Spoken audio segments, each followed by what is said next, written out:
Assalamualaikum warahmatullahi wabarakatuh. Jumpa lagi bersama saya Hadi di channel Ngulik Sejarah. Dan pada video kali ini saya akan kembali lagi membacakan suatu kisah misteri. Kali ini masih tetap berjudul Sempurnakan Mati dan juga Dendamku. Kali ini memasuki part yang ke-6. Jadi untuk kalian yang belum menonton part sebelumnya, saya sarankan untuk kalian menontonnya terlebih dahulu agar kalian mengerti alur ceritanya ya teman-teman.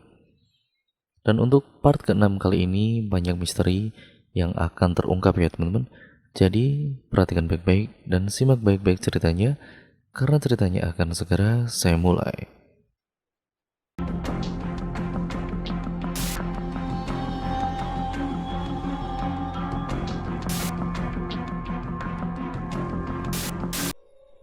Selama seharian penuh, ia tidak melihat seseorang keluar dari kamar itu selain Mbak Aden dan Nini Rum pada kala itu. Tidak kuasa lagi menahan cengkeraman di perutnya, Dinara kemudian mengambil langkah lurus melewati kamar Mbak Aden menuju kamar mandi. Puluhan menit sudah Dinara ini habiskan di dalam sana. Rasa lega sudah ia dapatkan, tidak lupa pesan ibunya. Dinara sekalian mengambil wudhu untuk melaksanakan sholat tahajud. Sunyi masih setia. Sesekali para binatang malam menyuarakan kemerduannya ketika langkah Dinara perlahan melewati kembali kamar Mbak Aden. Sesampainya di depan kamarnya, dengkuran itu terdengar kembali. Masih dengan sisa-sisa keberanian yang ada, Dinara kemudian memberanikan diri menghampiri lalu perlahan membuka tirai kamar sebelah. Ia buka secukup matanya bisa melihat ke area dalam kamar. Tirai mulai tersingkap sedikit. Dinara harus dengan seksama memperhatikan sekitar. Lampu teplok di kamar itu ia hampir redup. Sekitar jarak 2 langkah ke depan, di atas ranjang, Dinara melihat sesosok pria tengah tertidur meringkuk membelakanginya. Kembang kempis dadanya terlihat samar-samar. Pria itu mempunyai tubuh kecil. Daging-daging di tubuhnya seperti hanya beberapa persen saja. Tubuhnya seakan tersisa tulang dan kulit. Betis yang dilipatnya itu pun sudah terlihat seperti tongkat. Tubuh pria itu tergoyah oleh batuknya. Dinara segera menutup kembali tirai dan juga menyudahi intipannya. Dinara belum kembali ke kamarnya. Ia masih penasaran, hanya sebatas penasaran.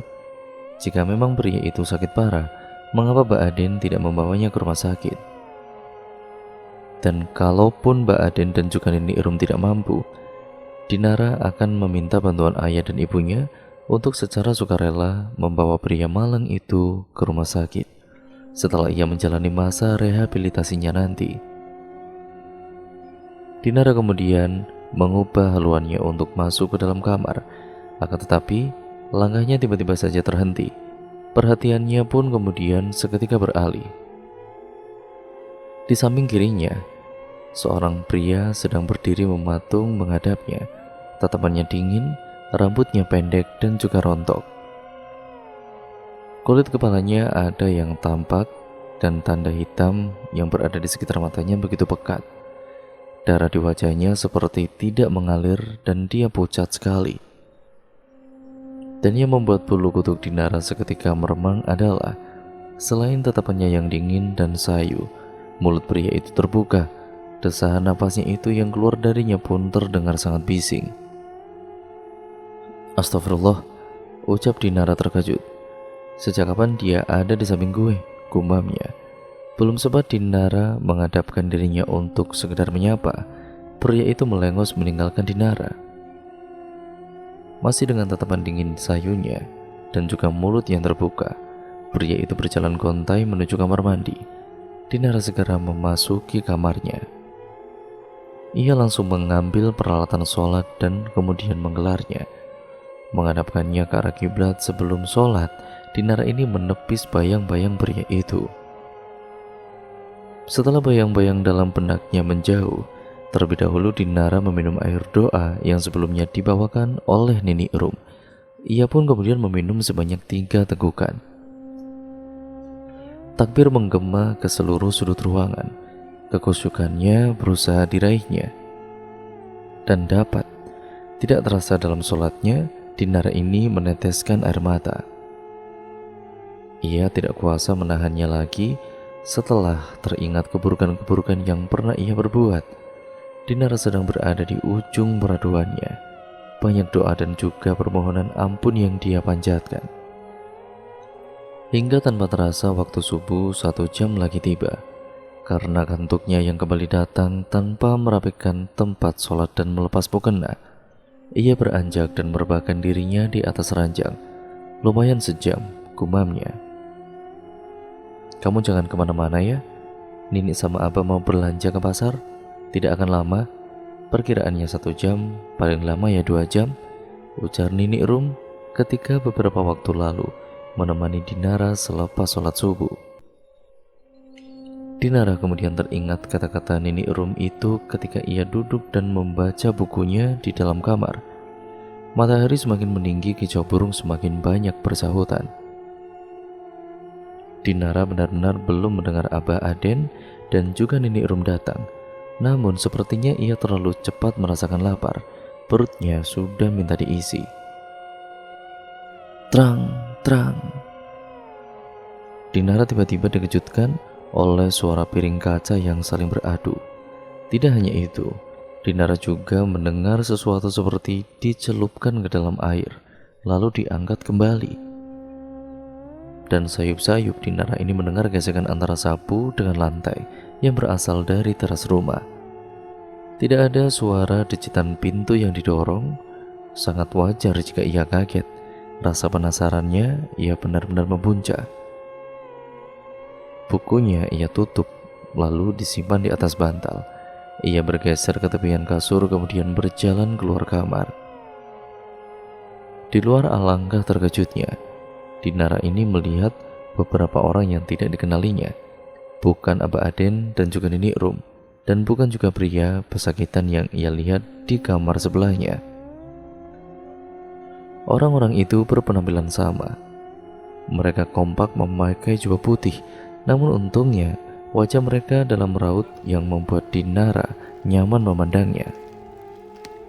Di antara mereka ada yang sedang mencuci piring, menggosok kamar mandi, mengepel lantai, dan suara sapu itu ternyata juga berasal dari beberapa di antara mereka yang berada di luar.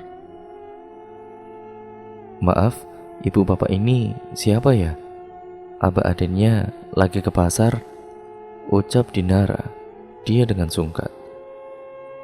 "Kami para pembantu Abah," jawab seseorang wanita tua di antara mereka dengan suara parau. "Pembantu?" Dinara kemudian mengernyitkan dahinya. Dinara melihat ke arah kaki mereka, tertutup jubah, dan Dinara ini tidak dapat memastikan apa mereka menapaki tanah atau melayang. Namun terlihat dari gerakan naik turunnya pundak mereka ketika berjalan, Dinara yakin sekali kalau kaki mereka menapaki tanah. Dan meskipun memang kenyataannya bukan manusia, Dinara tidak merasa takut sama sekali. Ia kembali masuk kamar, rasa laparnya berkurang sehingga dapat ditahan. Tidak lama setelah Dinara merebahkan dirinya di atas ranjang, seorang wanita berjubah putih yang ia lihat di luar kamar dengan ramah meminta izin untuk memasuki kamar Dinara. Dinara kemudian mempersilahkan wanita itu membawa sapu dan juga kain pel. Di dalam kamar, Dinara membiarkan wanita berjubah putih itu membersihkan kamarnya. Memang ada yang aneh, tapi tetap saja Dinara tidak merasakan ketakutan sama sekali. Wanita yang sedang mengepel lantai kamar itu ternyata memakai sebuah kain kering, bukan kain basah seperti yang sering dipakai oleh Bici jika sedang mengepel.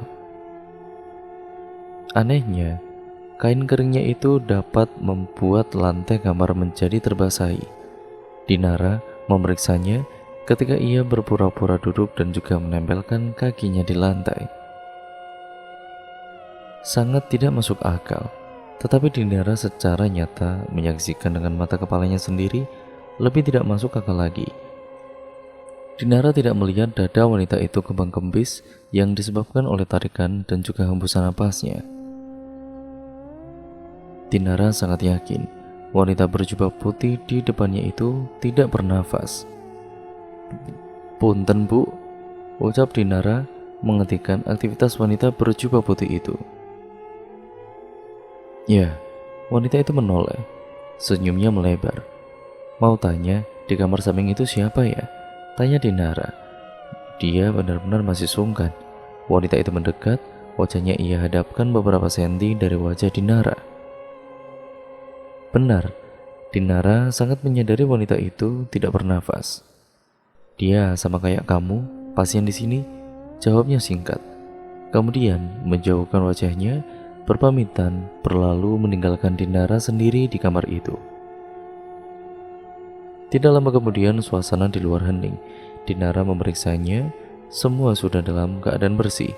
Orang-orang berjubah putih itu pun sudah lenyap dari pandangannya. Memeriksa ke ruang tamu pun tidak ada siapa-siapa. Berselang beberapa detik setelah itu, kenop pintu terlihat ada yang memutar. Pintu terbuka. Aba Aden dengan tongkat di tangan kanannya dan juga satu kresek besar yang tersimpan di sampingnya membuat Dinara sangat lega. Itu berarti laparnya akan segera teratasi. Hampir 2 jam ia menunggu Aba Aden dan juga Nini Rum kembali ke rumah. "Gak usah khawatir, Neng. Mereka itu orang baik," ucap Aba Aden setibanya di rumah. Mereka siapa, Bah?" tanya Dinara pura-pura tidak tahu. "Gak usah pura-pura, mereka yang baru kamu lihat beres-beres rumah tadi," jawab Aba Aden terduduk di kursi ruang tamu. Nini Rum dengan kresek belanjaannya berjalan menuju dapur.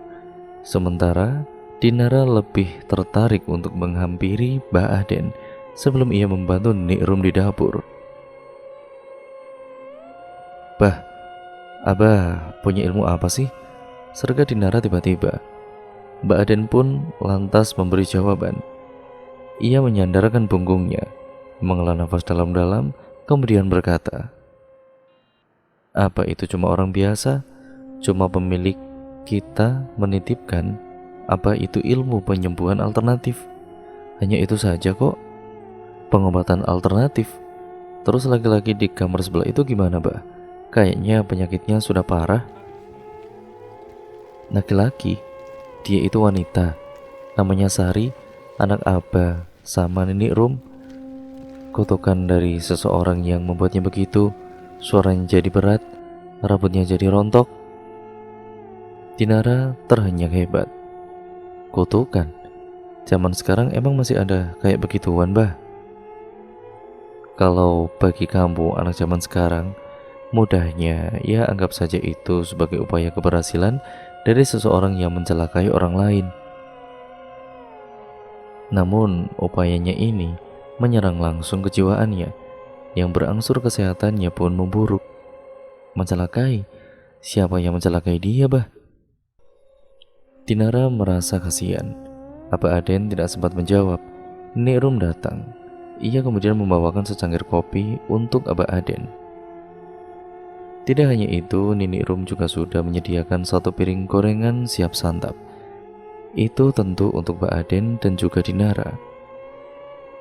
Tidak pikir panjang, Dinara langsung melahapnya saking nyamannya. Ia sudah merasa seperti di rumah sendiri.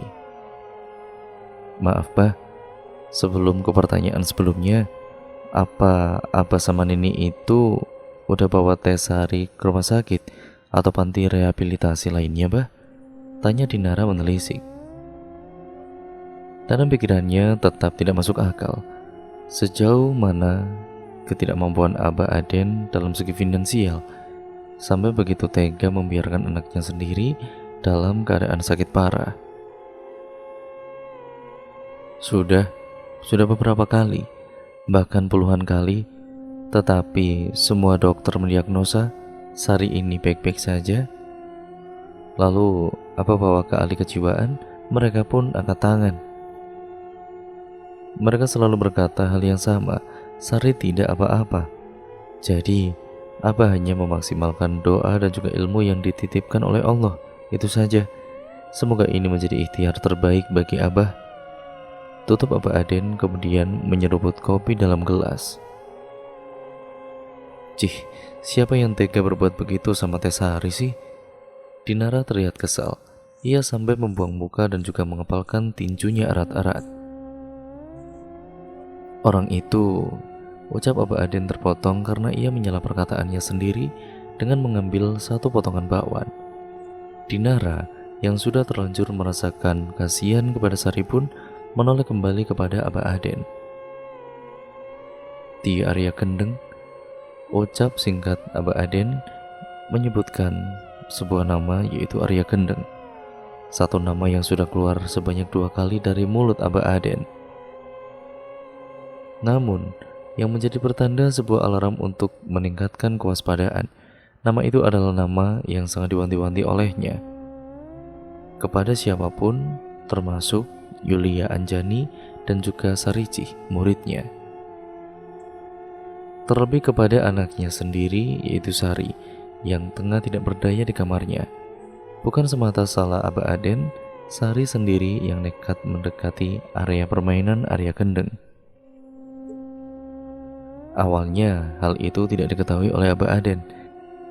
Namun setelah Sari menerima akibat dari permainan Arya Kendeng, Mbak Aden mengetahui dan juga segera memberikan pelajaran kepada Arya Kendeng.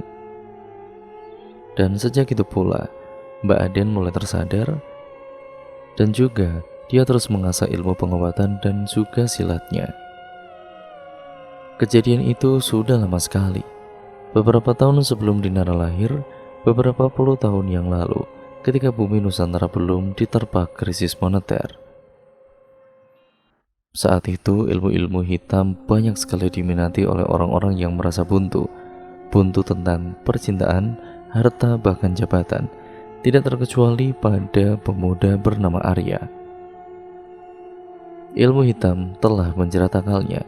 Tujuannya hanya satu, mendapatkan hati Yulia, pujaan hatinya kala itu.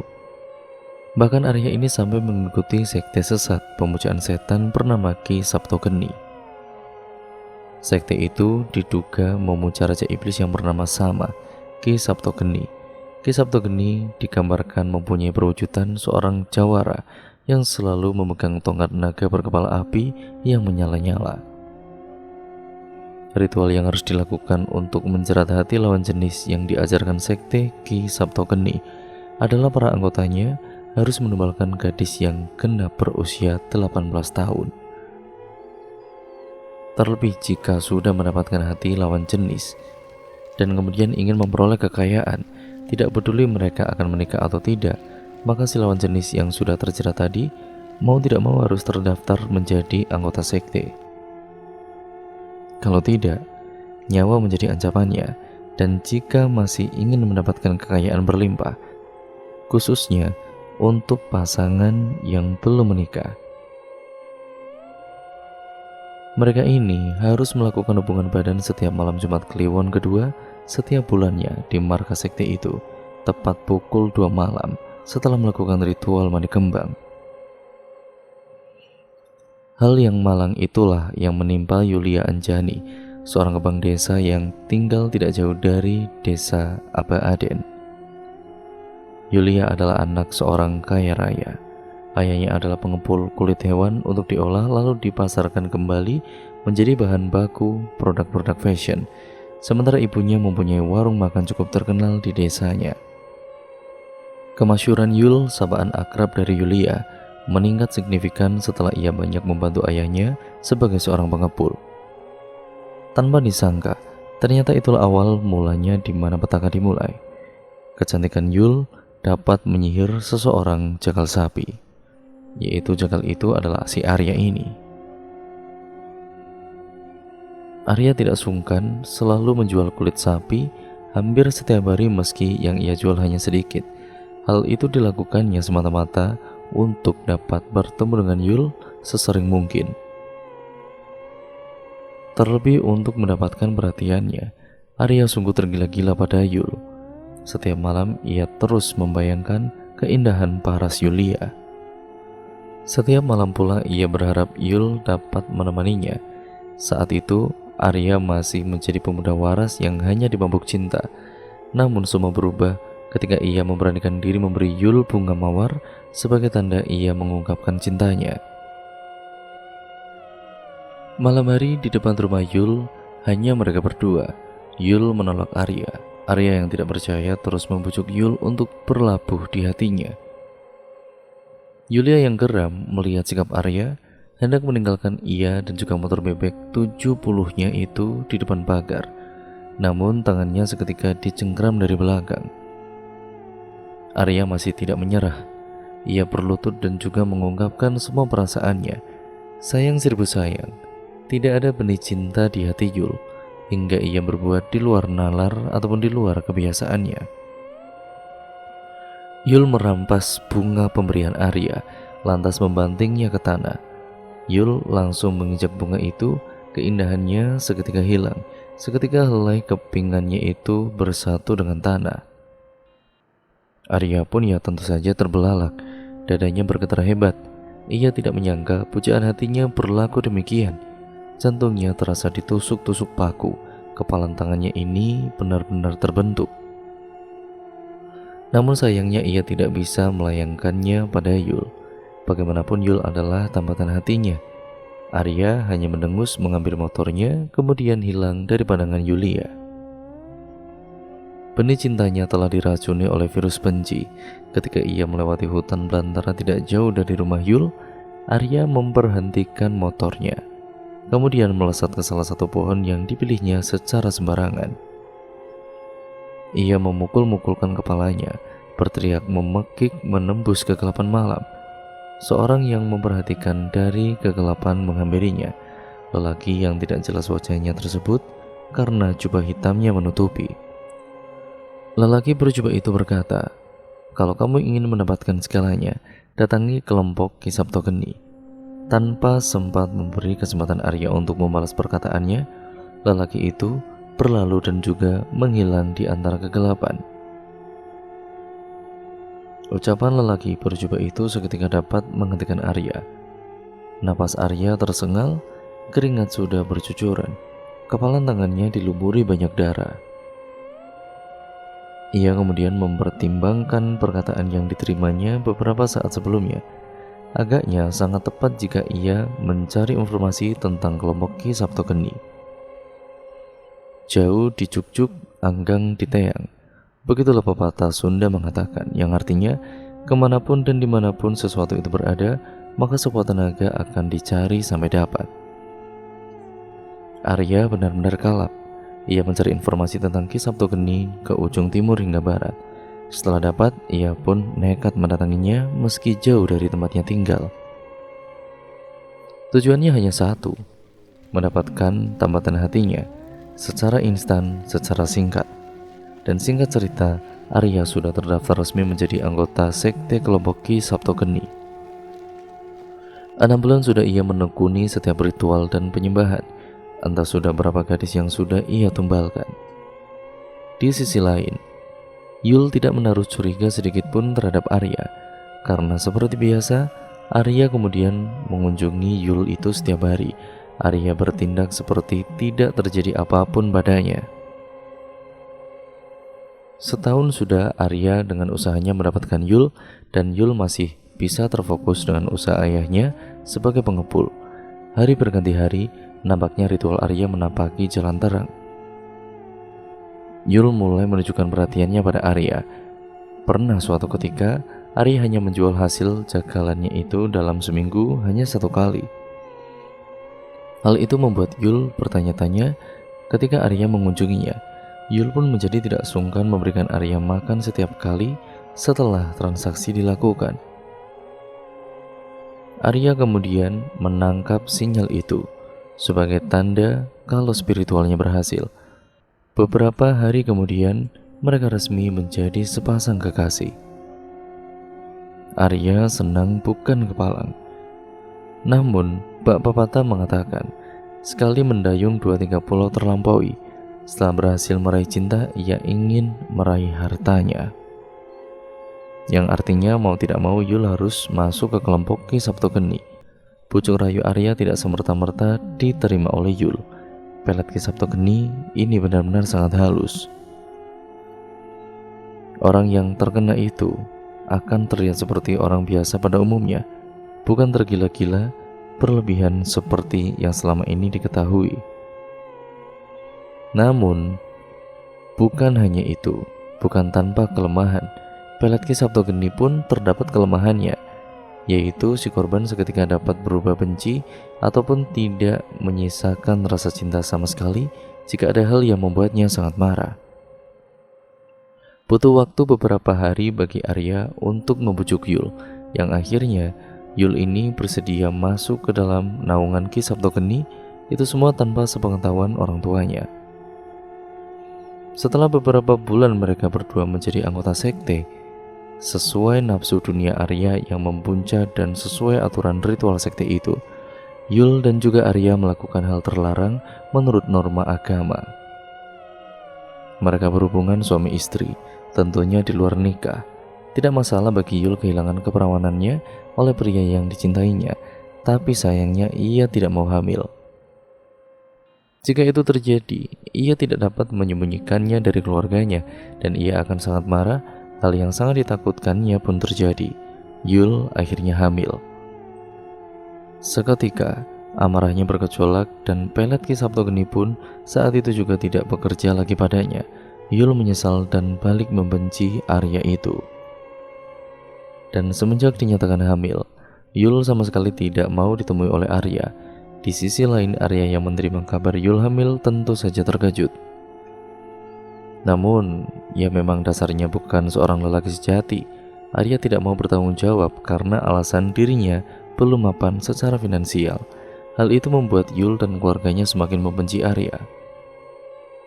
Aib Arya terdengar oleh warga kampung. Ia kemudian sampai dikucilkan oleh segelintir orang, sehingga tercetuslah sebuah nama yang menggambarkan sifatnya yang gila, yaitu Aryo Gendeng. Akan tetapi, semua itu tidak begitu berarti bagi Arya.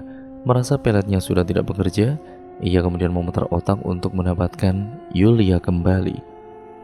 Sampailah di mana Yul harus melahirkan, tanpa didampingi sang ayah dari si jabang bayi, hanya ditemani paraji ataupun dukun beranak. Dari rahim Yuli ini lahirlah dua bayi perempuan, cantik-cantik sekali. Paras keduanya sangat mirip dengan Yul, antara bahagia dan benci. Yul tetap bersyukur atas kelahiran bayi kembarnya. Yul yang setiap malam mengurus bayi kembarnya sendirian, perlahan mulai menentukan langkah. Ia tidak ingin bayinya kelak diketahui oleh Arya, apalagi terjerumus seperti Arya itu. Untungnya teman ayah Yul ini ada yang bersedia mengadopsinya, sehingga Yul tidak usah repot-repot mencari panti asuhan untuk mengasingkan Marisa dan Gaida, nama yang Yul berikan kepada kedua bayi kembarnya itu. Yul merasa harus melakukan itu, bagaimanapun mereka adalah anaknya, darah dagingnya sendiri. Sejak itu, Yul pun memantapkan dirinya untuk berhijrah. Orang yang ia temui untuk membimbingnya lebih mengenal Tuhan adalah Aba Aden, orang yang memang terkenal akan kedalaman ilmu agamanya. Di sana Yul pun bertemu dengan Sariji, hingga mereka berdua menjadi teman. Karena ayah Yul merasa aib keluarga di mata warga terlalu melekat, maka ayah Yul memutuskan untuk membawanya keluarganya ini termasuk Yul untuk pindah ke kota Indramayu. Di sana, ayah Yul ini akan memindahkan usahanya dari desa. Habis Yul terbitlah Sari, anak Ba Aden. Sari yang melihat Arya semakin dikucilkan banyak warga merasa prihatin. Ia masuk ke dalam kehidupan Arya dan terjerembab di dalamnya. Sari bersedia dijadikan kekasih oleh Arya. Ya memang dari sebelumnya Sari sudah menaruh rasa kepadanya. Setelah menjadikan Sari kekasih, Sari diperlakukan sama seperti Yul. Tubuhnya dijamah tetapi tidak sampai hamil. Arya melakukan itu hanya untuk melanggengkan ritualnya untuk memperoleh kekayaan. Hatinya tetap untuk Yulia. Hubungan gelap itu tidak diketahui oleh warga, sedangkan keadaan Arya secara finansial semakin lama semakin membaik. Menurut pandangan Arya, itu semua karena hasil dari ritualnya kepada Raja Iblis, Ki Saptogeni. Lama-lama menyimpan bangkai akhirnya tercium juga.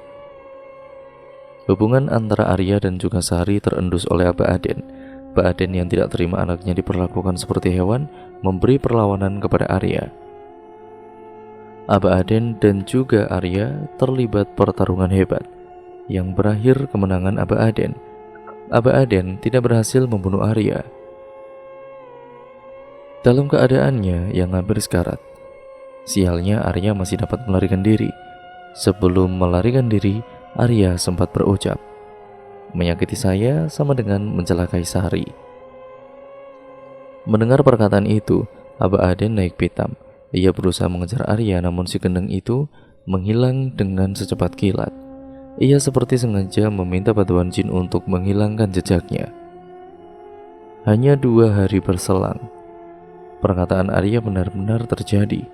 Kejiwaan Sari berangsur memburuk hingga rambutnya perlahan berjatuhan. Suaranya pun perlahan menjadi berat diikuti serak yang menyiksa. Bentuk tubuhnya melemah seiring berjalannya waktu. "Ngeri banget, Bah. Ada juga orang sebengis Arya Gendeng," celetuk Dinara selesai mendengar cerita panjang lebar dari Ba Aden. "Kamu juga harus hati-hati. Dia masih hidup dan masih berkeliaran." "Kebetulan banget, Bah. Mamaku juga asal Indramayu. Apa-apa punya alamatnya. Sekalian kalau nanti aku mudik, aku pengen denger cerita dari Buyul secara langsung tentunya," ucap Dinara mencandai Aba Aden. Ia terkekeh. Mbak Aden berdecap, "Tidak usah, buat apa kamu capek-capek mencari dia?" ujar Aba Aden mengambil potongan bakwan yang lain. Pak Yanwar agak tergopoh berjalan menuju mobilnya. Tekstur jalanan bebatuan menantang dirinya, menyeimbangkan tubuhnya. Perhatiannya terbagi lebih banyak ke kedua koper hitam besar yang ia tenteng. Bu Daniar sudah menunggu di mobil. Tidak ada Biici di sana, dan Dinara masih berada berdiri di teras rumah bersama Aba Aden dan juga Nenek Rum. Bau pembakaran daun kering menyelusup ke dalam hidung Dinara. Suasana yang betul-betul akan sangat ia rindukan. "Gak kerasa, Bah. Nih, udah seminggu aku di sini ya. Rasanya kayak liburan." Dinara menyimpulkan senyum. Titik hitam di bola matanya menatap kosong ke arah Bu Daniar yang sedang sibuk mengoperasikan ponselnya di dalam mobil. Senyumnya bercampur kesedihan. Ia hanya ingin beberapa lama lagi bersama kedua orang yang sudah dianggapnya kakek dan neneknya sendiri. Sebuah kasih sayang yang belum pernah ia dapatkan sejak kecil. Sejarah tentang kakek neneknya pun ia tidak pernah tahu pasti. Hanya sedikit yang ibunya ceritakan, hanya makam mereka yang selalu dinarasiarahi. "Kapan-kapan kamu bisa benar-benar liburan ke sini, Neng?" bisik Nenek Rum merangkul Dinara. "Iya, Nik. Ayo sayang, kita pulang," seru Bu Daniar yang sudah keluar dari mobil dan menghampirinya. Dinara dan juga ibunya berpamitan pada Aba Aden dan juga Nenek Rum. Dinara yang belum beranjak pergi sudah dihujami rindu. Ia sedikit melompat dan juga memeluk Nenek Rum dengan sangat eratnya. "Nik, Nenek sama Abah sehat-sehat ya. Semoga Teh Sari juga cepat sehat. Nanti kalau ada waktu, aku main lagi ke sini." Kata-kata Dinara terucap lirih. Air matanya tidak dapat dibendung lagi. Nenek Rum melepas pelukan Dinara. Ia menyeka air matanya. Deru mobil yang baru dinyalakan mulai terdengar, pertanda perpisahan akan segera dihadapi. Bu Daniar terlihat bercakap-cakap pelan dengan Aba Aden. Dinara tidak mengetahui pasti isi pembicaraannya sama sekali. Pelan sekali, nyaris tidak terdengar. Bertepatan dengan angin sepoi yang menerpa dari arah barat, Dinara dan juga ibunya berjalan beriringan menuju mobil. Dinara telah menjalani masa rehabilitasinya. Ibarat ular, Dinara telah melewati masa menjadi kepompong. Semuanya telah berubah. Mentalnya sudah tidak terpuruk lagi, benar-benar sudah lebih fresh dari sebelumnya. Kini ia adalah seekor kupu-kupu yang siap terbang dan menebar keindahan. Di dalam mobil, Sesuai saran Abah Aden, Dinara kemudian diminta untuk meneguk air doa yang diberikannya. Air itu menjadi benda terakhir yang masuk ke dalam tubuhnya. Karena ditegukkan ketiga, kantuk berat tiba-tiba saja datang menyergap. Dinara tidur sepanjang jalan. Keesokan harinya semua kembali normal. Di sekolah Dinara disambut ceria oleh teman-temannya, khususnya Karen, Nisa, dan Toto. Ia pun kemudian mendapat sambutan hangat dari Bu Fariza, wali kelasnya. Bu Fariza sangat memaklumi kondisi Dinara dan tidak mempermasalahkan ketidakhadirannya untuk sementara waktu. Pelajaran hari itu dimulai dengan sangat hikmat. Semangat Dinara kembali menggebu-gebu seperti saat ia pertama masuk SMK.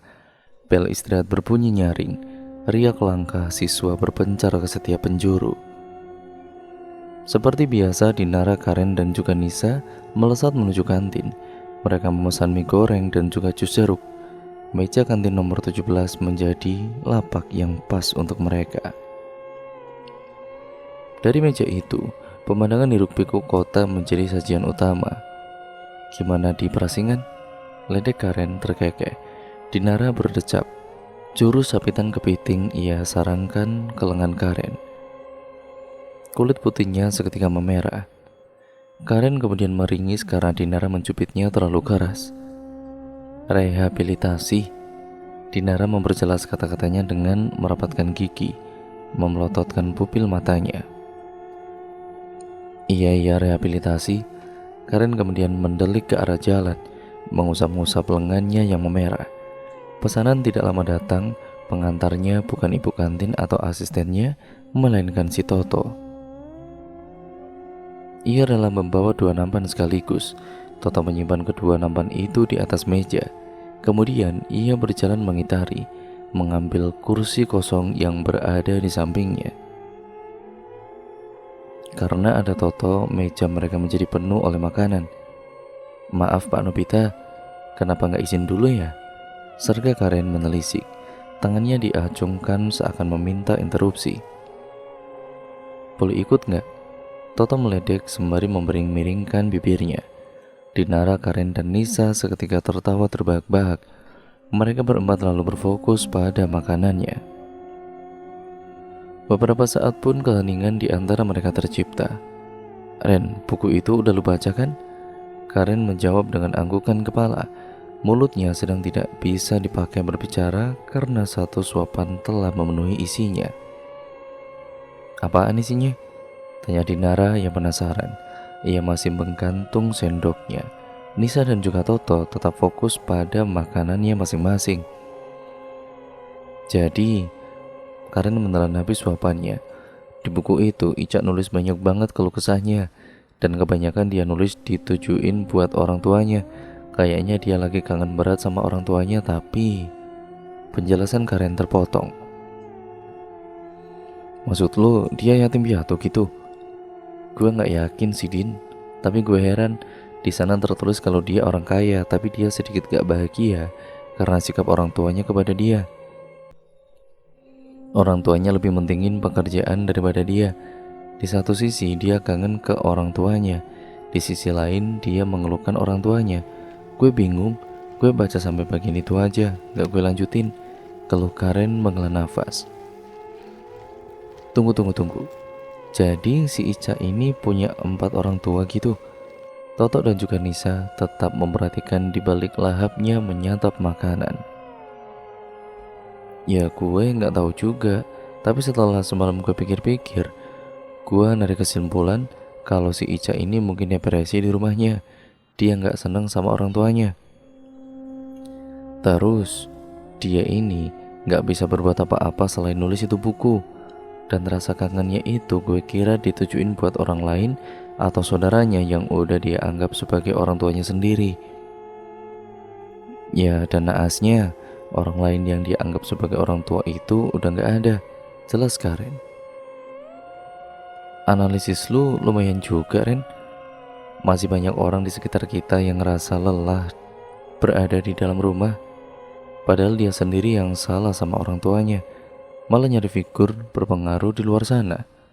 Lah iya, kalau orang baik, kalau orang jahat, timbal Toto. Iya juga sih, ucap Dinara lirih. Terus buku itu lu kemanain, Ren? Gue penasaran banget pengen baca lanjutannya, serga Dinara. Udah gue balikin ke Ingrid. Kebetulan kemarin gue ketemu di dekat gedung peralatan olahraga. Habisnya bingungin banget itu buku.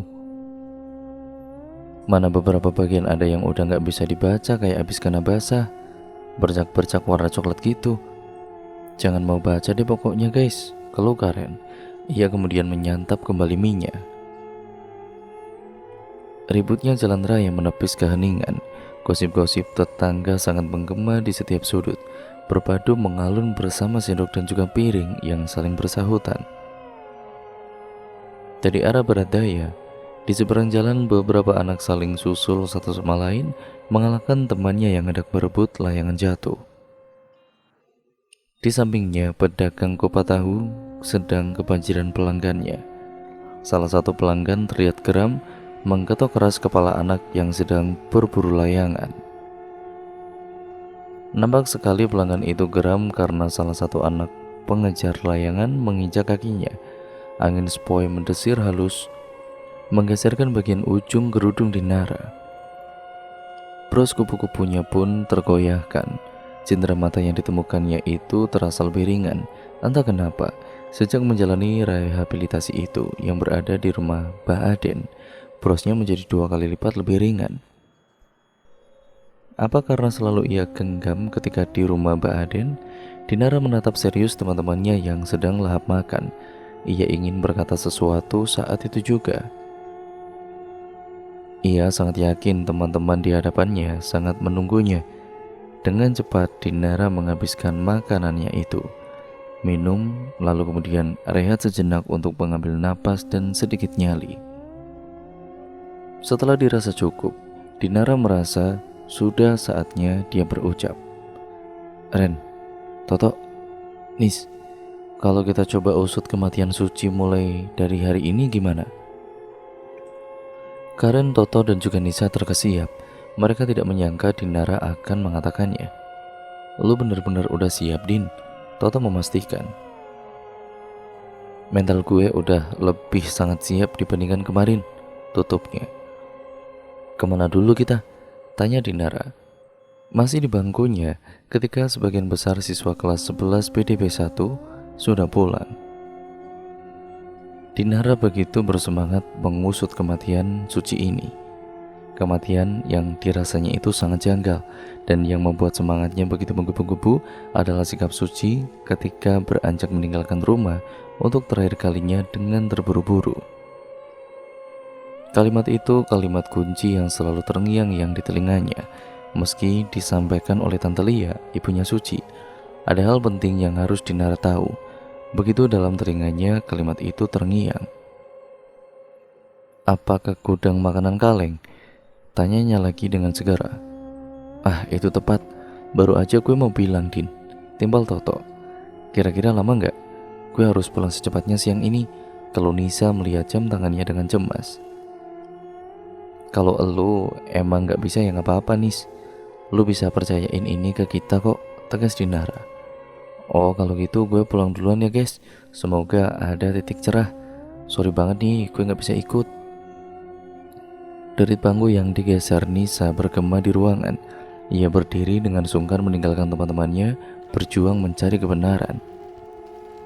Kini tinggallah Dinara, Karen, dan Toto. Mereka yang dihinggapi rasa penasaran yang sama, merasa perlu berjuang menguak segala kejanggalan, mencari kebenaran. Gumpalan awan hitam mulai berarak menaungi gerak langkah mereka saat keluar kompleks sekolah itu. Sinar sang surya yang terhalangi tidak menyurutkan niat di hatinya. Pinggiran trotoar diubahnya menjadi pijakan pasti. Jejak sepatu sneakers semakin banyak tercetak di jalanan, hingga pelan-pelan keramaian orang-orang keluar masuk supermarket menjadi pemandangan. Tukang parkir supermarket memberi tatapan menyelidik terhadap mereka bertiga. Mungkin dalam pikirannya, ada apa dengan ketiga siswa itu? Pandangan yang serius, langkah yang tegap, tentu tanpa saling berbicara satu sama lain. Gerbang besi gudang makanan kaleng terbuka lebar. Para karyawan berlalu lalang keluar masuk membawakan barang ke pintu samping supermarket. Salah satu karyawan yang sedang agak santai menghampiri Dinara yang terlihat sedang celingak-celinguk mencari sesuatu. "Kalian nyari apa?" tanya si karyawan dengan sarung tangan hitam melekat di kedua tangannya. "Maaf Kang, bosnya ada?" tanya Dinara, masih celingukan ke dalam gudang mencari seorang pria atau wanita yang berpenampilan lain seperti memakai kemeja, dasi atau semacamnya dari seorang di hadapannya. "Bos, oh maksud kalian kepala gudang?" si karyawan memastikan. Nah itu kepala gudang maksudnya." Dinara tersipu malu. "Kebetulan lagi ada, tapi beliau lagi meeting di lantai 2. Mau nunggu nggak?" "Berapa lama Kang?" "Paling sejam lagi," singkatnya. Karyawan itu kemudian mohon izin untuk berlalu, melanjutkan pekerjaannya. Sementara Dinara, Karen, dan Toto memilih untuk menunggu di ruko tepat di sampingnya. Mereka duduk di kursi panjang. "Ada perlu apa dengan saya?" tegur seorang lelaki yang keluar dari gudang. Sontak mereka bertiga menoleh ke arahnya. Lelaki itu berpakaian sangat rapi sekali. Kemejanya dimasukkan ke dalam celana. Casper sabuknya berkilatan sama seperti rambut gelapnya. Parfumnya menyeruak menusuk-nusuk bulu hidung. Langsung bibitnya terbentuk ketika ia melebarkan senyumannya. Dinara langsung berdiri, menempelkan kedua telapak tangannya di depan ujung kerudungnya, lalu membungkuk sedikit. Ia pun tidak lupa melemparkan senyuman. "Iya Pak, maaf mengganggu sebelumnya. Kami siswa dari SMK Kemala Bangsa Pak. Kesini itu mau menanyakan, beberapa bulan lalu apa Bapak lihat ada siswi yang dipaksa masuk ke gudang ini Pak?" tanya Dinara langsung ke intinya. Lelaki itu tampak memperhatikan. "Beberapa bulan lalu?" "Iya Pak, maaf itu teman kami. Sehari setelah dia dikurung di gudang ini, dia meninggal," ucap Dinara sungkan. "Astaga, saya turut berduka cita ya. Tapi maaf sekali, saya kepala gudang baru di sini. Saya baru seminggu di sini," jawab lelaki itu. Rambut gelapnya menyilaukan siapapun yang melihatnya. "Kalau kepala gudang sebelumnya, apa Bapak tahu?" Toto beranjak, menyerga lelaki itu. "Oh, tahu kok." "Siapa Pak? Tahu rumahnya di mana? Namanya siapa Pak?" Dinar mendadak semangat setelah sesaat sebelumnya ia lesu mendengar kepala gudangnya telah berganti. "Beliau namanya Pak Tatang. Tapi saya sendiri nggak banyak tahu tentang beliau. Yang saya tahu beliau itu orang Brebes. Di sini dia ngekos. Dia itu duda, belum punya anak." "Sayangnya," imbuhnya tercekat. "Sayangnya apa Pak?" Karen bangkit. "Sayangnya belum juga dapat pendamping baru. Beliau sudah wafat beberapa minggu lalu. Makanya saya menggantikan posisi beliau sebagai kepala gudang di sini," jelasnya. Raut wajah Dinara kembali lesu. "Kalau pegawai gudangnya Pak, apa pegawai yang dulu ada yang masih bekerja di sini?" selidik Toto. "Kalau dari data kepegawaian di sini, semua karyawan di gudang ini baru 2 bulan lalu ada di sini. Kalau 2 bulan berarti semuanya baru dong. Alias nggak ada saksi pasti yang lihat kejadian itu," tukas Karen. "Maaf ya Dek, saya pamit dulu mau lanjut kerja." Lelaki itu menyimpulkan senyumannya. Dinara pun mempersilakannya pergi. Jalan buntu baru saja mereka hadapi. Dan cerita pun akhirnya bersambung lagi ke part yang selanjutnya. Jadi untuk kalian yang penasaran bagaimana kelanjutan dari misteri ini dan apakah mereka akan berhasil mengusut kematian Suci, kita tunggu saja di part yang selanjutnya. Karena cerita ini semakin mendekati akhir dan semakin akan menguak misteri sebenarnya ada apa di balik semua ini. Sekian dan terima kasih ya teman-teman untuk kalian yang sudah memperhatikan dan mendengarkan cerita kali ini dan video kali ini. Jangan lupa untuk kalian like, comment, dan share sebanyak-banyaknya karena itu membantu channel ini berkembang menjadi channel yang jauh lebih baik. Dan jangan lupa pula untuk kalian subscribe untuk kalian yang belum. Nyalakan tombol lonceng notifikasinya agar kalian tidak ketinggalan video terbaru selanjutnya dari channel ini. Karena dengan itu kalian pasti akan terus mendapatkan notifikasi video terbaru dari channel ini. Sekian dan terima kasih, kurang lebihnya mohon maaf ya teman-teman. Video ini saya akhiri. Apabila banyak salah kata ataupun narasi mungkin kurang jelas atau pembawaan terlalu cepat, saya mohon maaf yang sebesar-besarnya. Sekian video ini saya akhiri. Wassalamualaikum warahmatullahi wabarakatuh.